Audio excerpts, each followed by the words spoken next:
रेस्टॉरंटमध्ये जेवायला गेल्यावरती स्टार्टरमध्ये सर्वात जास्त ऑर्डर केली जाणारी डिश ती म्हणजे आहे हराबरा कबाब. चला तर आज पाहूयात हराबरा कबाब कसा बनवायचा.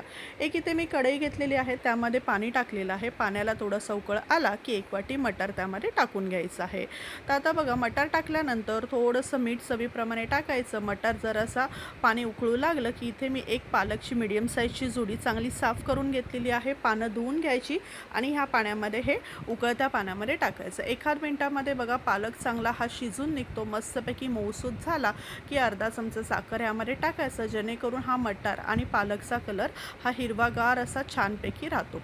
आता बघा, आपल्याला इथे जास्त शिजवून असा घ्यायचा नाही. 1-2 मिनटं फक्त पालक मस्त मऊसूद झाला की आपल्याला हा जो पालक आहे ना, हा आता आपल्याला लगेच काय करायचं आहे, थंडगार पाण्यामध्ये आपल्याला काढून टाकायचा आहे. तर बघा, हा सर्व पालक आणि जो मटार आहे ना, हा मी एका थंड पाण्यामध्ये, एका वाडग्यामध्ये थंड पाणी घेतलेलं आहे, त्यामध्ये टाकलेलं आहे, जेणेकरून ह्याची कुकिंग प्रोसेस थांबेल आणि ह्याचा कलर जो आहे असा हिरवागार असा राहतो. तर आता बघा, एक 3-4 मिनटं ह्या पाण्यात राहिल्यानंतर आता मी हा जो आहे ना, ह्याच्यातलं सर्व पाणी असं हे गाळून काढणार आहे आणि सर्व पालक आणि मटार जो आहे आपल्याला एका मिक्सरच्या भांड्यामध्ये ट्रान्सफर करायचं. ह्याच्यामध्ये 5 ते 6 लसणीच्या पाकळ्या आणि अर्धा इंच आलं मी यामध्ये टाकून घेतलेलं आहे.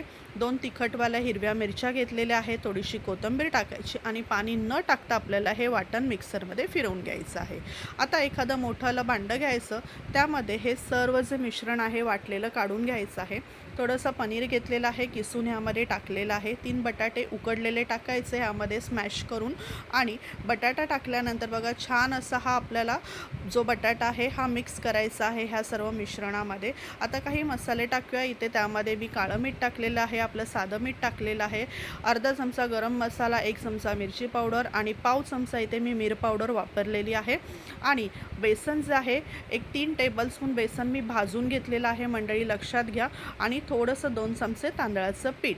बेसन पीठ जे आहे हे आपल्याला भाजूनच घ्यायचं आहे, त्याचा कच्चेपणा हा गेला पाहिजे. छानपैकी बारीक गॅसवर भाजायचं, सर्व मिश्रण एकत्र करायचं आणि बघा असं सर्व मिश्रण एकत्र केलेलं आहे. आता इथे तुम्ही चाट मसाल्याचा पण उपयोग करू शकता. आणि आता बघा, ह्याच्यावरती ना थोडंसं असं मी इथे तेल टाकून घेतलेलं आहे. एखादा कुठला पण घरातला चमचा घ्या, जेणेकरून आता आपल्याला काय करायचे आहेत, हराबरा कबाबच्या टिक्की बनवून घ्यायच्या आहेत. एकाच साईजच्या टिक्की ह्या तुम्हाला करायच्या असतील तर कुठलाही असा घरातला एखादा चमचा घ्या. त्याच मापाने सर्व टिक्की ज्या आहेत आपल्याला करून घ्यायच्या आहेत हराबरा कबाबच्या. आता हराबरा कबाबमध्ये जे आहे ना, हे वरती जो आहे हा अर्धा काजू लावलेला असतो. तर बघा, अशा हा टिक्की सर्व मी करून घेतलेल्या आहेत आणि काही काजू घेतले होते. तर काजू जे आहेत हे अर्धे डिवाईड केलेले आहेत.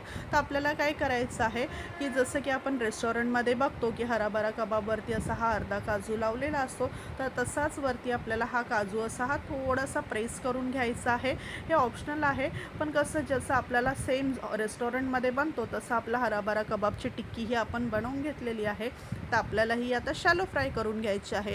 याला जास्त ऑइलची गरजही लागत नाही आणि एखादं तुमच्या घरी काही पार्टी असेल तर तुम्ही अशा हा टिक्की बनवून फ्रीजमध्ये ठेवू शकता आणि पार्टीच्या वेळेस तुम्हाला ह्या टिक्कीचा वापर असा जस्ट शॅलो फ्राय करून करता येईल. तर बघा, मस्तपैकी चवीला अप्रतिम सुंदर अशा ह्या टिक्की लागतात हराबरा कबाबच्या. तर अशा ह्या ज्या आहेत आपल्याला हे जे कबाब आहेत सर्व आता तेलावरती असे शॅलो फ्राय करून घ्यायचे आहेत. थोडंसंच तेल टाकलेलं आहे, त्याच्यामध्ये सर्व टिक्की मस्तपैकी आपल्या ह्या शॅलो फ्राय होऊन निघतात. तर बघा, सर्व टिक्की ह्या साधारण ह्या मस्तपैकी 2-3 मिनटं एका साईडने परतायच्या आणि मस्तपैकी सर्व साईडनी फ्राय करून घ्यायच्या. हिरवी चटणी किंवा टोमॅटो सॉस असेल त्याच्याबरोबर ह्या टिक्की ज्या आहेत हराबरा कबाब जो आहे हा आपल्याला सर्व करायचा आहे. रेसिपी कशी वाटली? साधी सोपी सिंपल रेसिपी आहे आणि चवीला तर भन्नाटच लागते. नक्की एकदा करून पहा मंडळी आणि मला तुमचे रिव्ह्यू नक्की कळवा ह्या टिक्की बाबतीत, हराबरा कबाब बाबतीत. रेसिपी आवडत असेल तर चॅनलला सबस्क्राईब करायला विसरू नका. व्हिडिओ जास्तीत जास्त शेअर करा.